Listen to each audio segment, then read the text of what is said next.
Pourquoi passe-t-on de la 4e à la 5e République? Aujourd'hui, dans cette vidéo à cheval sur les programmes d'histoire et d'enseignement moral et civique, on va s'intéresser aux raisons qui font que nous sommes passés de la 4e à la 5e République. Tout d'abord, un rappel de base. Changer de régime politique, ça ne sous-entend pas simplement de changer de numéro de République. Cela sous-entend changer les règles du jeu de la politique française, modifier les conditions de l'élection, le rôle du Parlement ou du Président, bref, changer les bases. Les bases de la République sont contenues dans un texte que l'on appelle la Constitution. En somme, les règles du jeu de la politique française. Jusqu'ici, le changement de République était assez évident. Entre la première et la seconde République, on a un empire et 3 rois, la Restauration et la monarchie de Juillet. Parce que oui, si dans la culture populaire, on a tendance à penser que décapiter Louis XVI marque la fin de la monarchie, en vérité c'est raté. La fin de la monarchie absolue, d'accord? La fin de la monarchie, non. Entre la seconde et la troisième République, il y a un empire. Entre la 3e République et la 4e République, il y a une guerre mondiale et le régime de Vichy.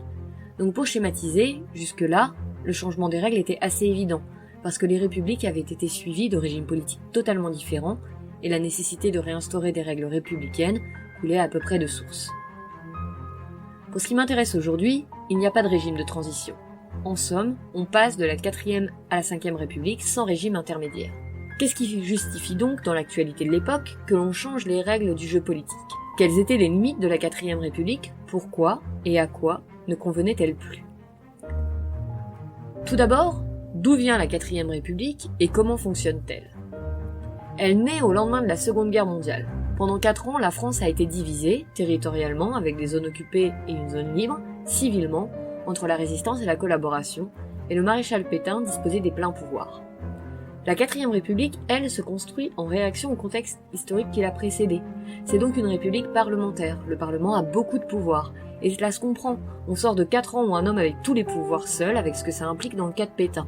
Clairement, la 4e République est un régime qui laisse la place à tous les partis politiques nés après la guerre, ou s'étant impliqués pendant la résistance et à la libération, parce qu'il faut créer une unité nationale, et que tout le monde doit se sentir représenté. Mais ça vient aussi avec son lot de problèmes. Le principal étant le compromis. Avec tant de partis représentés, aucun n'a jamais réellement la majorité à lui tout seul. Donc, 2 ou 3 partis doivent s'entendre entre eux pour représenter la majorité.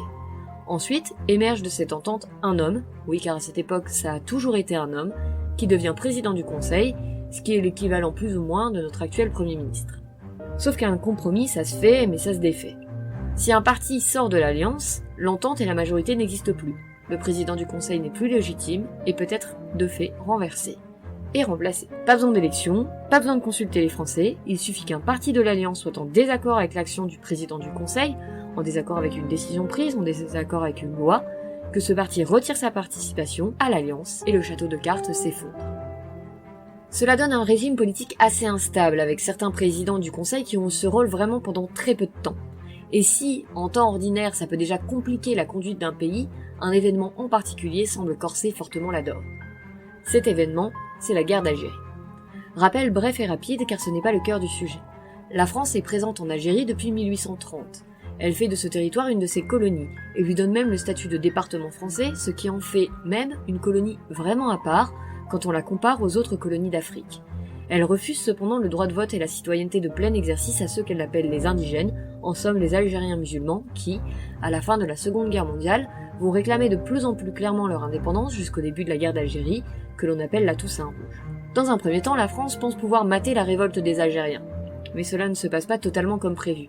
La guerre s'éternise et les décisions sont compliquées par le fait que les présidents du Conseil sont renversés régulièrement et qu'à l'Assemblée, on peine à s'entendre sur le comportement à adopter vis-à-vis de l'indépendance algérienne. Car les partis politiques représentent également les divergences qui existent au sein de la société. Il y a les favorables à l'indépendance, les favorables au maintien d'une colonie, ceux qui veulent la garder par la force, ceux qui veulent négocier. De plus, la France envoie en Algérie les jeunes hommes qui font leur service militaire, qu'on appelle les appelés. Un certain nombre d'entre eux vont mourir en Algérie, ce qui contribue au débat. D'autant que la France n'a le soutien d'aucun des 2 grands de l'époque, les États-Unis et l'URSS, qui sont tous deux opposés à la colonisation pour des raisons diverses et qui n'apportent pas d'aide à la France. Donc, face à une guerre qui s'enlise, des pertes réelles et une détérioration du climat en France, la légitimité de la 4e République s'amenuise. En mai 1958, un homme du nom de Pierre Pflimlin est nommé président du Conseil. le même jour en Algérie, des Français installés en Algérie, favorables à l'Algérie française, soutenus par l'armée, organisent une révolte et créent un pouvoir parallèle qu'on appelle le Comité de salut public. La situation est donc complexe puisqu'il y a en Algérie le pouvoir légitime d'un côté et le pouvoir soutenu par l'armée de l'autre. Les membres du Comité de salut public ne font pas confiance à Pierre Pflimlin parce qu'ils pensent qu'il veut donner l'indépendance à l'Algérie, et de ce fait, le Comité de salut public réclame le retour d'un homme politique bien connu des Français. Ce joker, c'est Charles de Gaulle, qui traverse le désert depuis 1946. Pourquoi dis-je qu'il traverse le désert ? Parce que pour schématiser un peu, de Gaulle attend son heure depuis 1946. En somme, au moment de la mise en place de la 4ème République, il voulait des règles du jeu différentes de celles qui ont été créées.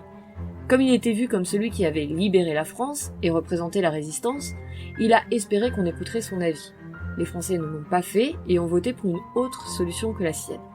Cela l'a un peu vexé pour dire vrai et il s'est retiré de la politique. Et selon divers biographes et des auteurs spécialistes de la période, il attendait qu'on le rappelle. C'est ce qui va se passer au moment où la situation devient vraiment trop compliquée à gérer. De Gaulle bénéficie toujours de l'aura de libérateur de la France et de chef de la résistance.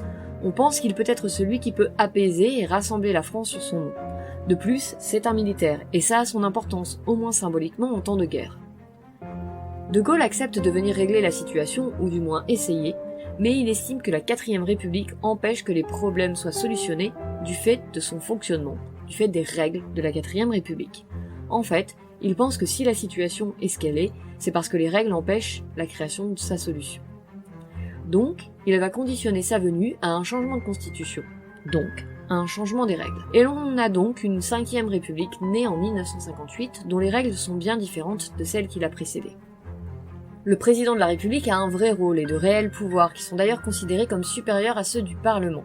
On parle d'ailleurs de régime présidentiel pour la 5ème République, là où l'on parlait de régime parlementaire pour la 4ème. Les moyens du Parlement sont plus limités que sous la 4ème République et le président peut forcer le passage de certaines lois, le fameux article 49.3 de la Constitution, qui vous dira peut-être quelque chose de nous. En somme, pour résumer, le passage de la 4ème à la 5ème République est le fait d'une crise que l'on ne parvient pas à résoudre en l'état, la guerre d'Algérie, et de la volonté de Charles de Gaulle de prendre la main et de modifier les règles pour les adapter à sa vision des choses. C'est d'ailleurs pour cette raison que l'on qualifie parfois la 5ème République de république gaulienne. Actuellement, face aux critiques qui sont faites quant au système politique actuel, certains partis politiques proposent une modification des règles du jeu et appellent à la création d'une 6ème République. Created using Powtoon.